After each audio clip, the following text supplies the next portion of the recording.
ఇక పర్మనెంట్ ఉద్యోగుల సమస్యల పరిష్కారం కోసం ఏ రకంగా కమిటీ వేశారో అదే రకంగా అవుట్ సోర్సింగ్ ఉద్యోగుల సమస్యల పరిష్కారం కోసం మంత్రివర్గ ఉపసంఘం వేయాలని ఎంపీ ఈటెల రాజేందర్ డిమాండ్ చేశారు.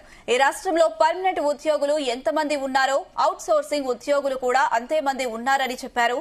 కాంట్రాక్ట్ అవుట్ సోర్సింగ్ ఉద్యోగులు పని చేయకపోతే కొన్ని శాఖలు పూర్తిగా పనిచేయని పరిస్థితులు ఉన్నాయని చెప్పారు.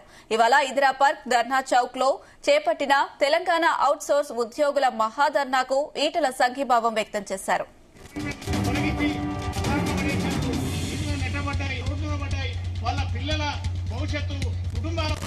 అవుట్ సోర్సింగ్ ఏజెన్సీ ఎప్పుడు ఉద్యోగం విడదీగుతుందో,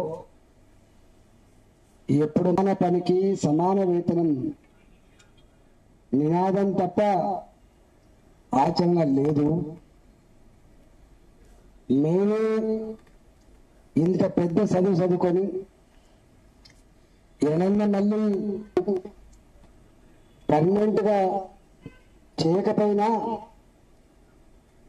లెక్చరర్స్, కాంట్రాక్ట్ లెక్చరర్స్ ని ఎట్లయితే సమాన వేతనం ఇచ్చి ఉద్యోగ గ్యారంటీ ఇచ్చిందో అది రాకపోతుందా అని చెప్పి ఎదురు చూస్తున్నాం మేము. కానీ ఇవాళ 20 ఏళ్ళుగా, 25 ఏళ్ళుగా, 30 ఏళ్ళుగా పనిచేసే వాళ్ళు కూడా ఉన్నారు. ఒక సందర్భంలో ఆనాడు ముఖ్యమంత్రి, మొన్నటిదాకున్న ముఖ్యమంత్రి కూడా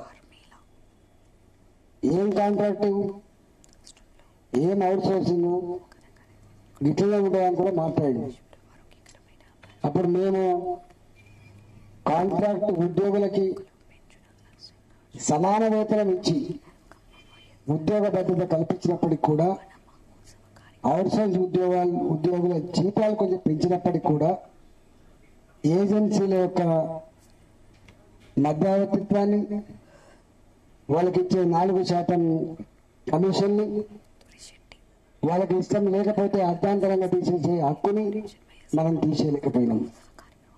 ఇప్పటికది కొనసాగుతుంది.